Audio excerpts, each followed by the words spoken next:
Can એટલે શું? તો કે ક્ષમતા. આપણામાં કાંઈ કરવાની ક્ષમતા હોય, સામર્થ્ય હોય તો એ ત્યારે કેનનો યુઝ થાય. હવે આ બધા મોડલ ઓક્ઝિલરીઝ કહેવાય. કેન છે, શુડ છે, માઇટ, મસ્ટ, એ બધાય મોડલ ઓક્ઝિલરીઝ કહેવાય. એમાં સૌથી પહેલાં કેન એટલે શું? તો કે કોઈ આપણામાં કોઈ કાર્ય કરવાની જ્યારે એબિલિટી હોય, ક્ષમતા હોય, ત્યારે આપણે કેનનો યુઝ કરવાનો. જેમ કે જો મેં એક્ઝામ્પલ આપ્યા. હવે એનું સેન્ટેન્સ કેમ બને? તો કે એમાં સૌથી પહેલાં કર્તા આવે, એટલે જે કાર્ય કરતું એ આવે, પછી તમારે કેન લગાડવાનો, પછી ક્રિયાપદનું પહેલું V1 એટલે વર્બનું પહેલું રૂપ, અને પછી બાકીનું જે વાક્ય હોય એ લખવાનું. જેમ કે જો અહીંયા છે રાહુલ કેન સ્વિમ, એટલે કે રાહુલ છે એ સ્વિમિંગ કરી શકે છે, તો આપણે કેનનો ઉપયોગ કરી શકે છે.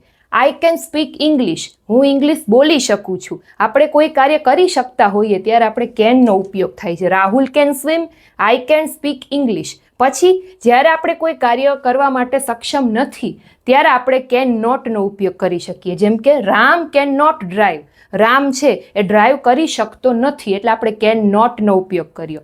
આઈ can not speak English very well, હું સારું ઇંગ્લિશ બોલી શકતી નથી, તો આપણે એ કાર્ય કરવા માટે સક્ષમ નથી ત્યારે આપણે કેન નોટનો ઉપયોગ કરવાનો. બરાબર. પછી આપણે કોઈ પરવાનગી લેવી હોય, રજા લેવી હોય કોઈ પાસેથી, અથવા તો કોઈને પરવાનગી આપવી હોય ત્યારે પણ કેનનો ઉપયોગ થાય. જેમ કે જો કેન આઈ ગો નાવ, શું હું હવે જઈ શકું છું?